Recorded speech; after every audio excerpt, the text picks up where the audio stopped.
dugg si ah nga animé nu 5 minutes bu nu paree le directeur du théâtre mi ngi fii. La voix du corps.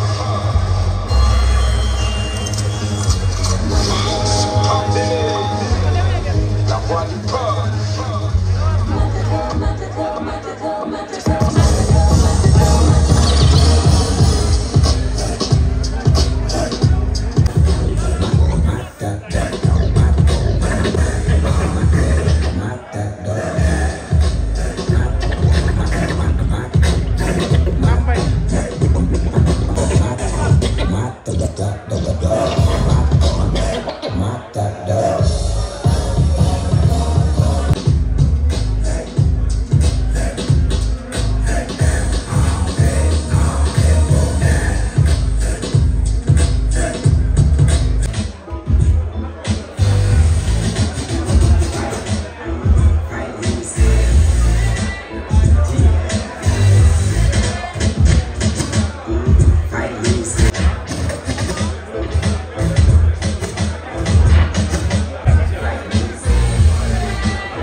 Le créateur est là.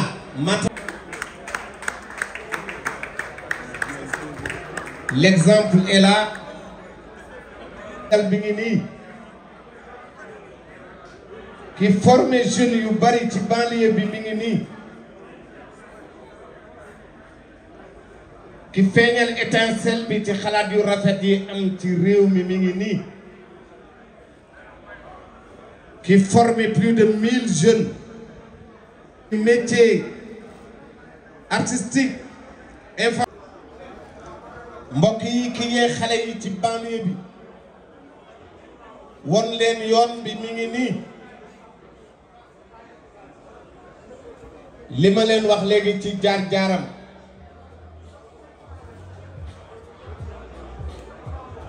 génn bitim réew taxul woon mu fàtte réewam fàtte cosaanam ci la ñëw wéttali ko ay ndawam mën a tasaare xalaatam ba ñu bari mën ko jëriñoo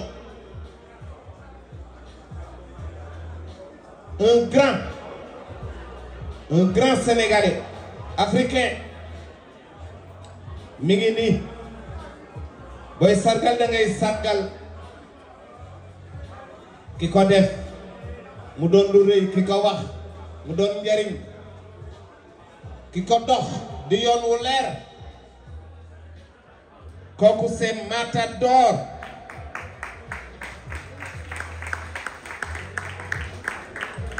léegi nag mbokk yi dafa am ay kilifa yu toog di ay artistes le directeur bu Grand Théâtre Serigne Gueye moom la ñuy woo jox ko kàddu gi mu yëkkati xalaatam jëme ko ci artistes yi ci hip hop bi artistes yi musique bi jeunesse bi. Bécaye Mbaye gars yi maa leen di nuyu di leen ziar di leen yónnee ay conteneur ziar dama bëggoon ngeen def maximum de bruit pour Malal Talla moom li tax li yëpp am tey. Matador dinaa ñëw ci moom mais ci Malal Talla laay wax ba pare. woo na ma gisee nañu on a fait des réunions on a été avec le ministre Bakary Sarr il est en route il est en train de venir mais Malal Talla man yow laay njëkk wax félicitations ci lii ni nga ko expliqué Matador dafa nekk koo xamante ni ñun les industries créatives ci moom lañ ko jëkk déggee. man j'ai 40 ans ñun bi ñu nekk booy lañ daan ñëw teen ba di def ay freestyle jaar naa ci rap bi après dugg ci reggae. fi ñu mujjee daje mooy ci comité pour Thiaroye 44 bi vraiment ñu xàmmee ko ci ay causes yu noble mu def fa lu rëy et aussi je voudrais dire musique dafa war a joxe ay message dañoo toll jamono joo xamante ni dañu war a xam ñun ñooy ñan fan la ñu jëm nous sous-estimons li ñu doon di surestimer loo xamante ni nekkuñu ko loolu lay faral di wax donc xam naa wax ji du bëri gars yi Matador lañ bëgg a gis lañ bëgg a dégg Malal Talla lañ bëgg a dégg foofu rek laa yemale wax ji di wax tout le monde bienvenue merci beaucoup.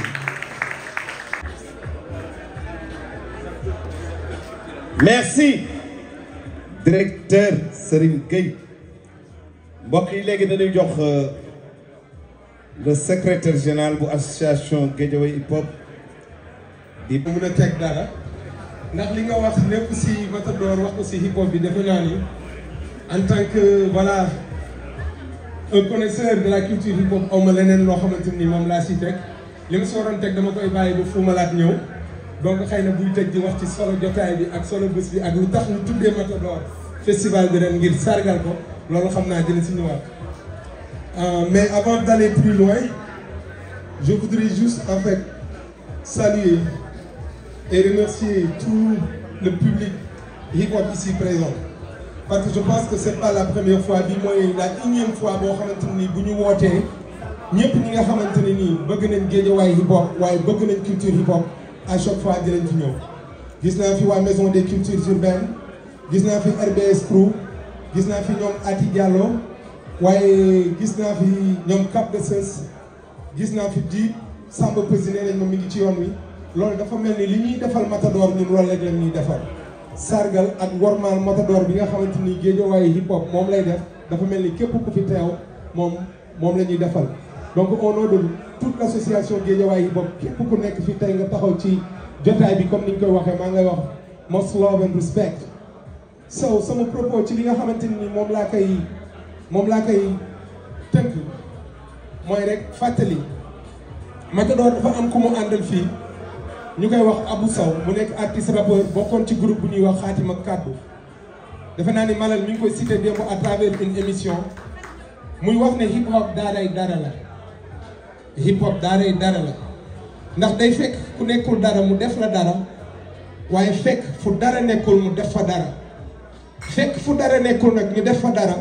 noonee ci la Guédiawaye hip hop sosoo ndax bu ñu delloo ci li nga xamante ni moo nekkoon bataillon blindé ak Malick Sarr groupe am bi nga xamante ni mooy B1X ak man sama groupe Pat Guédo nekk na ñetti groupe yoo xamante ni biir Guédiawaye dañ ko doon xëccoo le monopole du leadership hip hop waaye xëy na Malick moom ni nga xamante ni noonu la ko doon jëmmalee xëy na c'était de manière violente waaye man lépp lu may def si jàmm laa koy def ak stratégie loolu moom moo waral saa bu ñu dajee ci jotaay yu mel nii ba ci Matador conférence de presse bu mel nii en 2007 wala 2008 Douta Seck defe naa xeex moom moo fa amoon ak toj ay mbaari waaye à chaque fois loolu bu amee ñu ci mel ni man dañ may woo ñu ne ma waxal ak sa gars yi nga calmer leen parce que affaire bi du lii parce que hip hop ci ni mu sosoo ci noonu la woon ay bandi ñoom ñoo ko sosoon ay woyu fële ca South Bronx ci New York fi ñuy wax Sedgwick Avenue ñu nekk di xëccoo le monopole de la drogue kenn ku ci nekk bëgg wane ne yow yaa ko moom ñuy reyante ay centaines de morts di ci am bi ñu demee ba ki nga xamante ne nii moom mooy DJ Kool Herc di def li nga xamante ni moom mooy soirée ba foofu en 1973 nga xamante ne ni ay moyens amul woon pour ñu mun koo def ci yenn salle yi ñu xalaat ñoom ñu ne dañuy def li ñuy wooyee black party ñëw ci mbedd moomee daal di fatt koñ bi fii fatt koñ bi fee mu yor li nga xamante ni moom mooy platine commencé di mix ñay fecc di fecc ñuy tàcc di tàcc ñuy yuuxu di yuuxu ci groupe boobu ci la hip hop bi sosoo ñu ne nag léegi violence bi nga xamante ne ni ñun doon nañ ko jël di ko utiliser di reyante pourtant ñun la rek suñu biir léegi loolee dañ koy bàyyi fële ñuy def ay jongante ci li nga xamante ni moom la ñu tuddee dirty dozen mu mel ni sabante wala kalante nga xam ne kii day taxaw fii kii di taxaw fii ñun léegi battle lañ koy wax ñuy waxante waaye bal du tàkk sagar du xeeñ kenn du jamante ci condition yooyu noonu la juddoo Malick bi mu xalaatee loolu ci la dem ci Malal Talla mu ne ko yow suñu mag nga li nga mel ci hip hop bi mel nga ko ba pare li nga koy defee baax na man ni ma koy defee baax na neneen ni ñu koy defee waaye buñ booloo ñun ñëpp def ko loolu moom moo gën ndax mbooloo moom mooy doole noonu ci la ñu yóbbu ay émissaire ci man ñu ci mel ni ñoom Bouba Joola ak ay Cheikh Kane ñu ñëw jël si ma ñu ne mbir ma sotti na dañuy taxawal li nga xamante ni Matador moom moo ko jëkk a taxawal ci banlieue bi te ñun ñëpp fa lañ bokkoon duñ koy soog a def ñu am suñu bosu bopp boo xamante ni ca Guédiawaye lay nekk ñu tabb Malal Talla ci bopp bi mbir mi noonu la tàmbalee pour wane la rek xëy na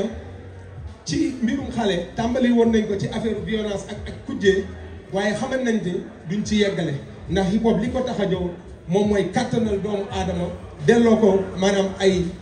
ay titre jox ko doole ba mu mën a doon dara ci société bi nga xamante ni foofu la bokkee te ñu beddi woon côté noonu ci la Guédiawaye hip hop soso en 2010 waaye boobu ba léegi bàyyiwul ndax ci li ñu gën a xamee ñun moom mooy tàggat ndaw ñi rawatina ñi nga xamante ni seen njàng dafa yàqu ñi nga xamante ni xëy na duggoon nañ ci kaso ba seen i mbokk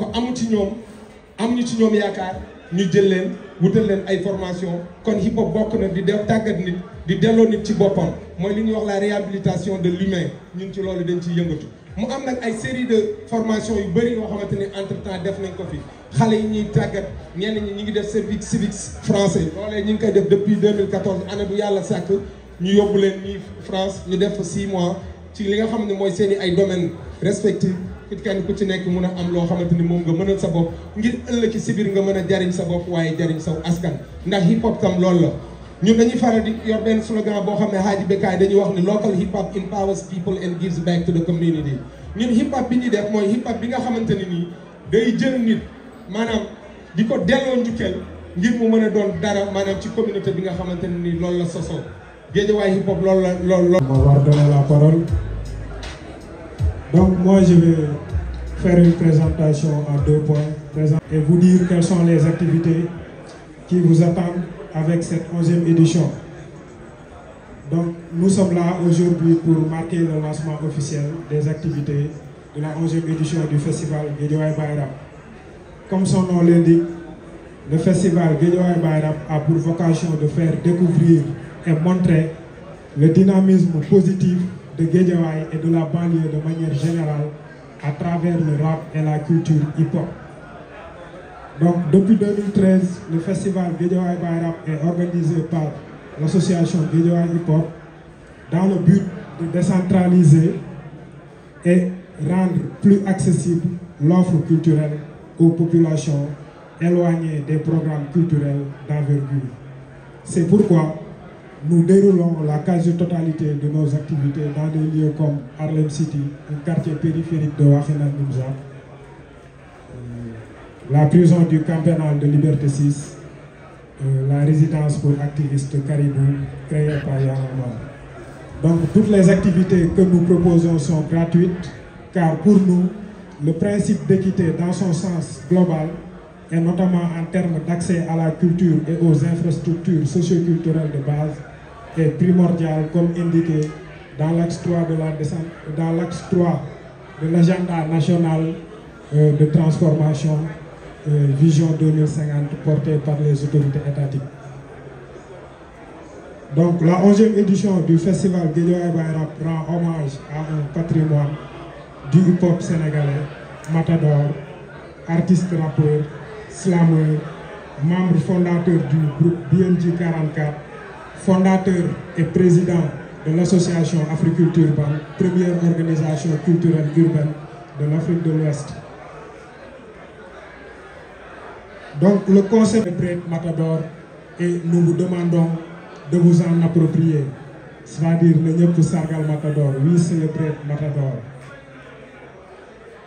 Donc les activités qui sont mises en place dans la 11e édition du festival sont une journée d'investissement humain, 7 reboisement, fresque murale, graffiti, qui a été effectué les 7 et 8 décembre à Harlem City, comme je vous l'ai dit. Donc la cérémonie bien évidemment de lancement aujourd'hui. Le concert du camp pénal prévu le 12 décembre au camp pénal de Liberté 6. Une résidence artistique qui aura lieu ici au Grand Théâtre pour mettre en place, créer et monter un spectacle Sargal Matador. Il y a également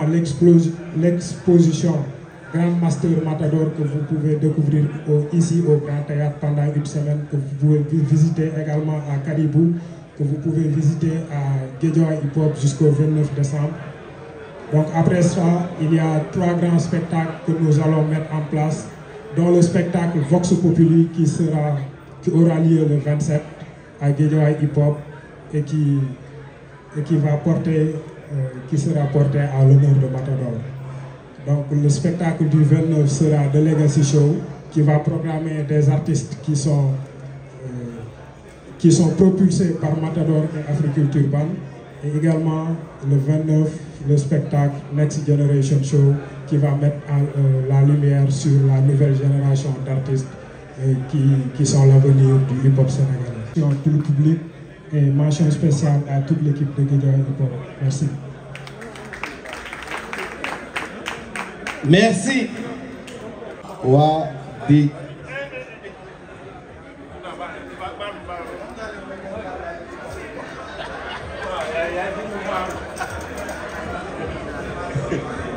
kontaan ci moom DJ Awadi un grand du hip-hop. Voilà. Léegi voilà ñu may ko mu toog dafa bokk ci bagages yi dafa bokk ci njiitu bagaas yi voilà léegi waral nuyoo waa Guédiawaye hip hop toute l'équipe de Guédiawaye hip hop ndax ñoom bi ñu amee xalaat bi wax leen ni dañu bëgg a sargal Matador dañ nañu lu war la Matador moom cër bi donc merci beaucoup à l'association Guédiawaye hip hop di jaajëfal également di jaajëfal waa ministère de la culture bu baax a baax jaare ko ci directeur Grand Théâtre parce que bi ñu amee xalaat bi ba ñëw ci moom dafa ne moom bëggoon na accueillir lancement bi fii ba pare lépp li ci war ñoom kilifa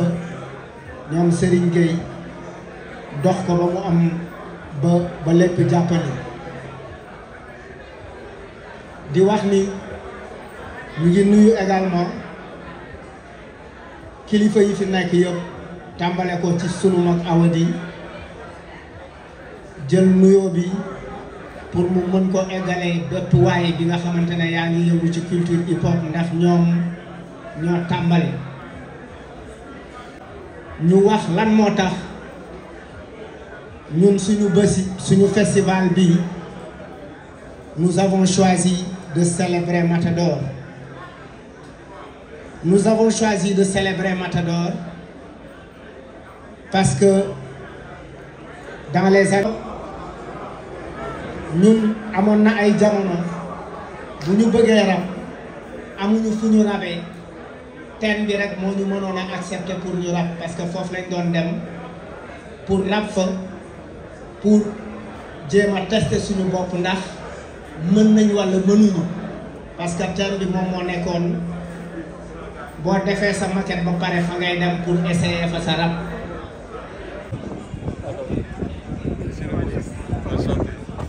kontaan naa ci solo waaw DG bàyyi laa la ko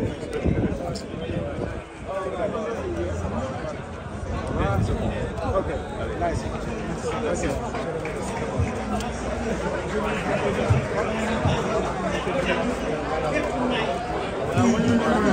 su populi ñoom dig ñoom Samba Peuzzi góor bu gisee lu ko jaaxal noppi ya taxaw bañ la fanal jërëjëf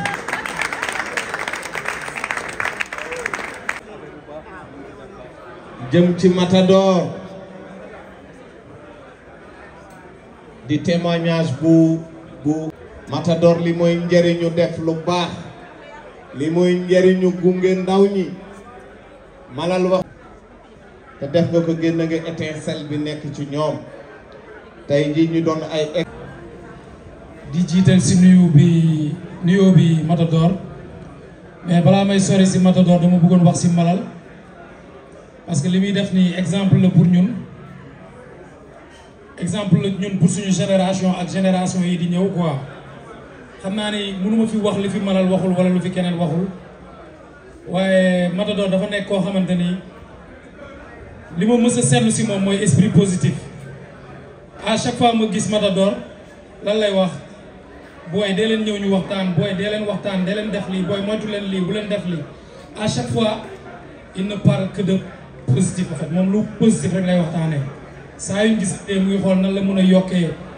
lan la ñu mën a yokkal ñun nan lañ mën a def ba gën ko jege nan lañ mën a def ba gën a jegante suñu biir loolu lañ mës a gis si moom. bien avant loolu yëpp avant ñuy commencer musique avant ñuy commencer rap dañuy nekk ay xale ndaw di gis ay yàlla naa dee ay xam nga ay style rap yoo xam ne mosuñu ko gis fenn originalité boobu si moom lañ ko njëkk a gis déjà di ko saluer pour loolu. di ko féliciter bu baax ci carrière bu mu accomplir parce que lépp fekk nañu fi franchement du ma mën a wax lu bari ci moom quoi parce que peut-être émotion yi day jug mais di ko remercier pour inspiration bi ci live bi nga xam ne tamit yàgg nañu ci pousse parce que dama doon def concert gis Matador bu yéeg di jouer en live nga nekk booy bu ndaw naan ah mais bu fekkee Matador mooy def lii nii donc ñun war nañ mën a góorgóorlu quoi donc côté yi ñu inspiré bari na. donc merci encore une fois may leen ko loxo bu baax a baax merci. ñu jox kàddu gi Matador kenn ci symbole hip hop bi mi ngi fii il faut ñu jox ko mu yëkkati ay kàddoom jëme ko ci Matador jëme ko ci jeunesse bi DJ Awadi. Merci Malal d'avoir organisé ça pour Mbaye, parce que moi je l'appelle Mbaye. Matador c'est pas mon ami, c'est mon frère. Yàgg nañu, ça fait depuis les années 90 ñu ngi ànd. Du ma def dara te du ma ko woo ne ko Mbaye lii la ñu war a def loo ci xalaat, du def dara ba du ma woo ne ma dégg naa projet bi est-ce que yaa ngi ci, soo ci nekkee maa ngi ci, soo ci nekkul nekkuma ci. Et depuis les années 90 on est comme ça, on n'a jamais eu benn xuloo benn problème. Et ce que Malal a dit c'est vrai, c'est quelqu'un, c'est le plus positif dans le mouvement hip-hop. Su gisee ñu am problème entre ñun parce que day am mooy dox ñëpp mooy jël téléphone am woote di ci dégg naa benn problème ak kii kaay ñu dem dox ci. Et Matador, je te remercie pour ton cœur, pour ton amitié, pour ta fraternité. Je te dis vraiment merci. Tu viens de Thiaroye, je viens de la SICAP.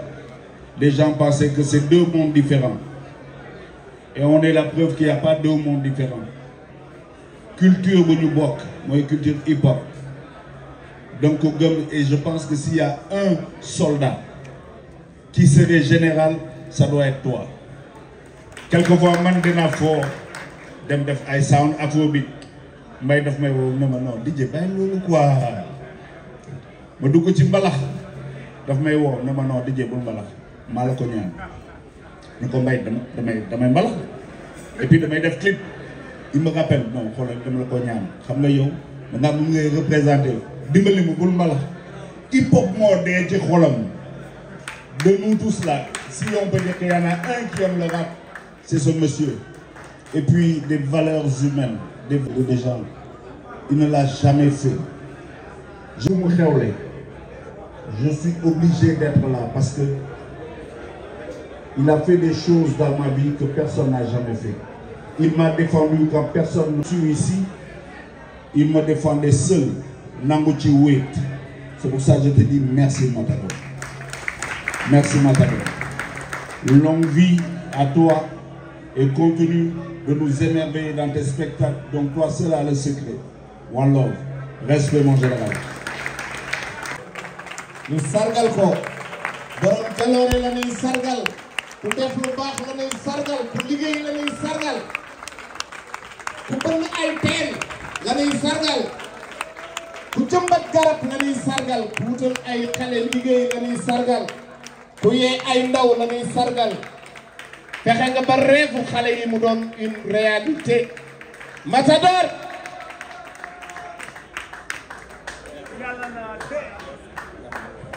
jërëjëf merci père. nara delloo quoi. dama bëgg ngeen tàccu ko bu baax.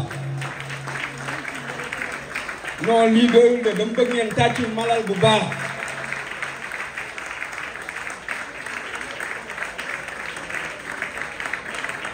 xam nga man bu ma toogee ñu naan ma c'est un grand monsieur. ak ma ndawee nii mais moom tamit vraiment voici un grand monsieur. Malal yàlla na la yàlla fay yàlla na la yàlla fay vraiment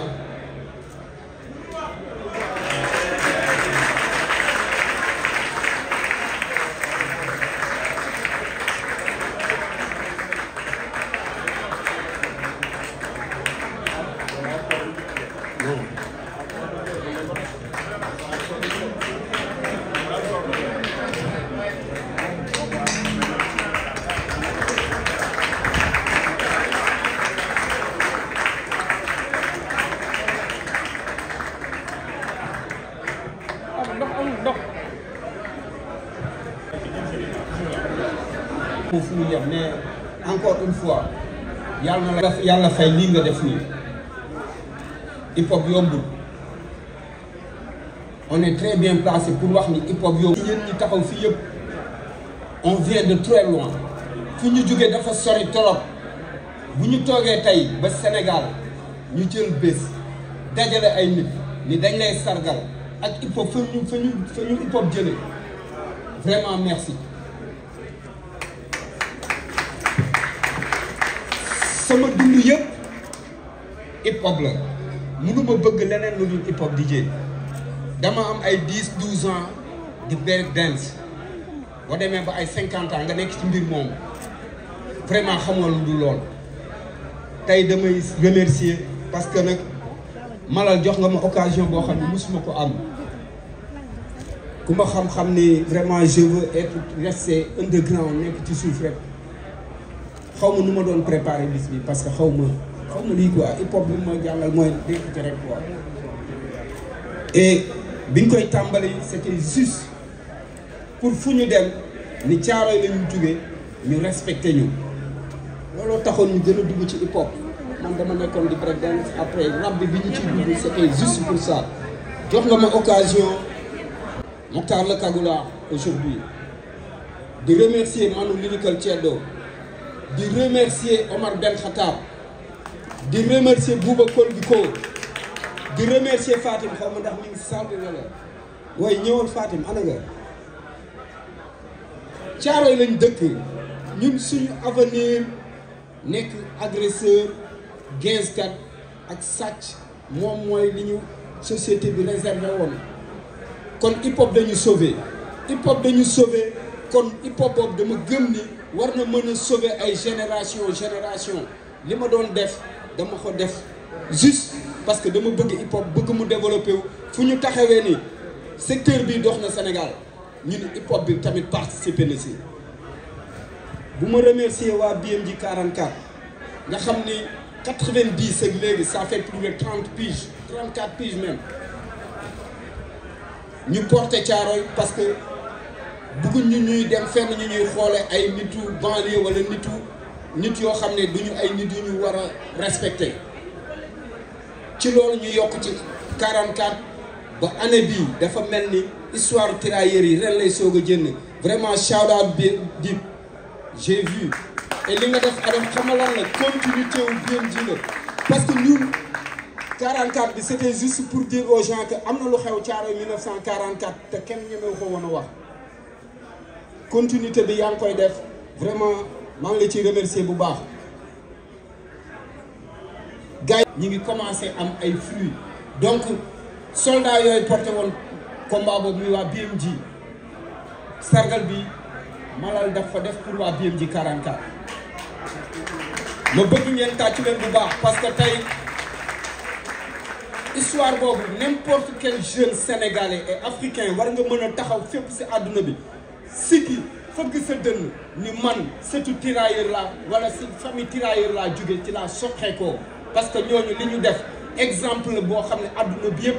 boo taxawee di wax ak ñoom dañ la war a jox cër parce que dañu lutter pour la paix la liberté et l'égalité et la fraternité dem xeex ñëw ñu fay leen ay bal te xewul fenn fu dul Sénégal fu dul Caaroy hip hop bi yàgg ko porté BMJ bu ko porté mooy hip hop Galsen ñoo yàgg porté combat boobu du may encore delloo ci xel yi parce que am na lu fi xew DJ mi ngi nii dama bokk ci comité d'organisation bi ñu war a tànn ñun ñu war a dalal 30 ans ñu ciy wax ñu ni il faut que benn artiste moo war a jouer presté et il était dedans mu ni en tout cas concernant tirailleurs sénégalais lu ma ci mën a def ci ginnaaw mbay laay topp mbay lay wax moom ci ginnaaw Matador laay topp lu mu wax loolu la li ñu hip hop jàngal nag mooy partager ñi ngi wax di wax lu bon ci moom ci internet vraiment maa ngi leen di ñaan ngeen tuub ko parce que ba mu fa taxawee ci ginnaaw Matador moo tax te ginnaaw Matador boobu moo tax mu taxaw foofu bis boobu dama bëgg encore ngeen tàcc ko parce que combat bi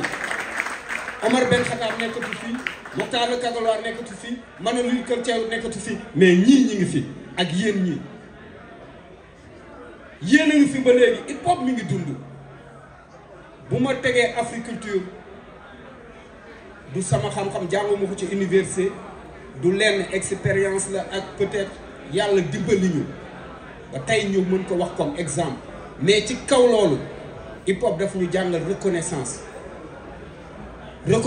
boobu mooy parce que du man dañu tàmbali ma ñëw ak ay idée xamuñu woon sax ñu bëri fu ñu jëm culture hip hop ñi ko xamoon bëriwul à l'époque ba ñuy wax culture urbaine mais ma fekk ay jeunes yoo xam ne dañ doon jóge Wakaam di ñëw sama kër Caaroy ñii di jóge kër Massar di ñëw ñii di jóge Diamaguène di ñëw sama kër lañ doon daje Africulture sama kër la doon commencé bu ma jógee voyage ñëw fa la ñuy yendu chaque jour bu ñu yeewoo sa. Cette journée elle est organisée dans le cadre de Guédiawaye Bayrap, de la 11e édition du festival Guédiawaye Bayrap,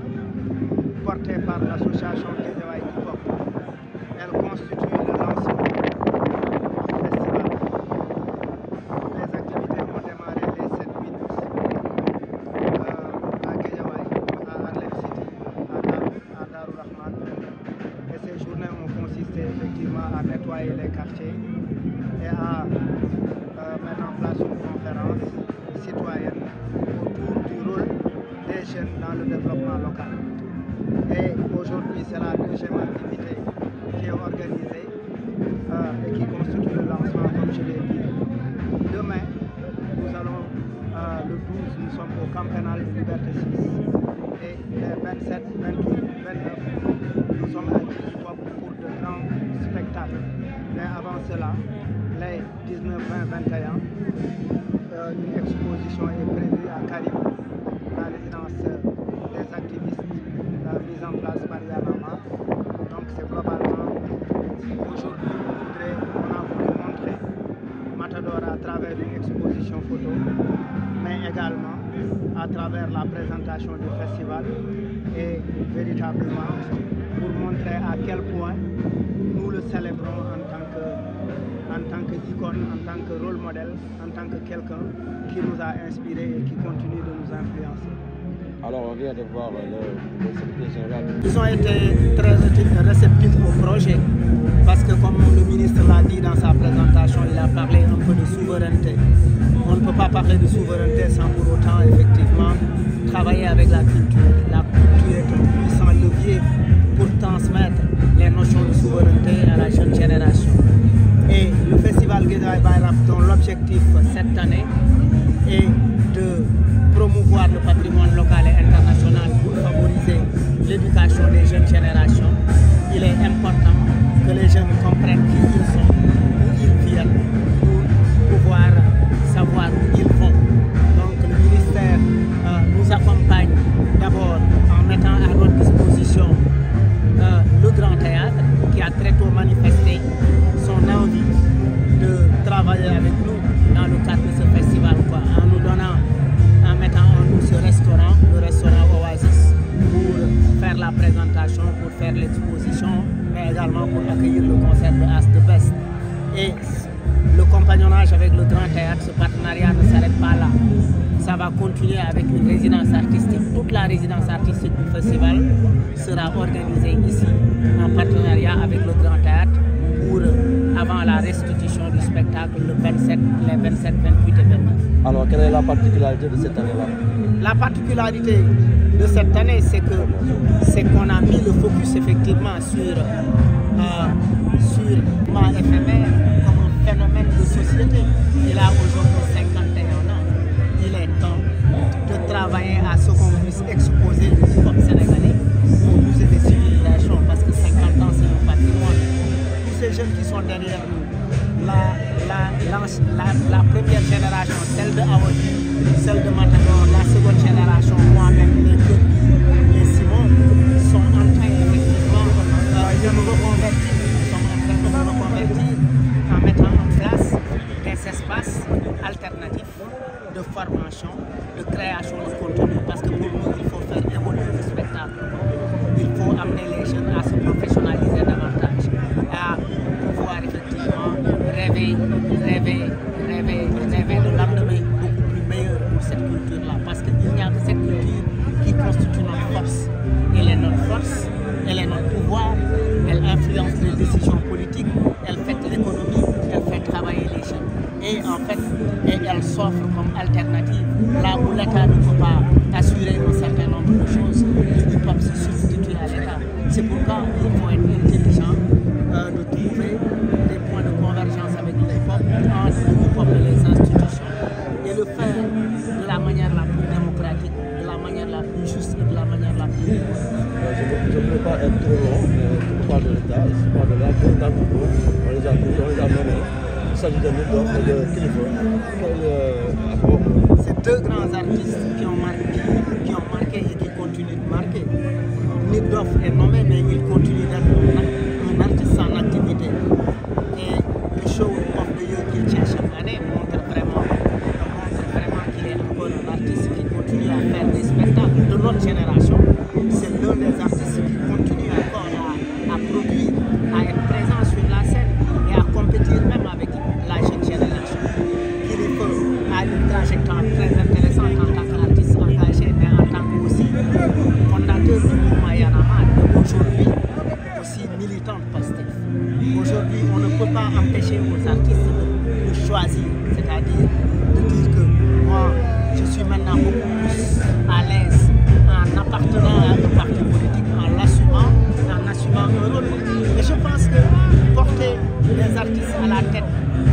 comme PCA ou comme directeur dans certaines institutions, ça révolutionne les choses. Parce qu'on a tout le temps fait avec les académiciens, on a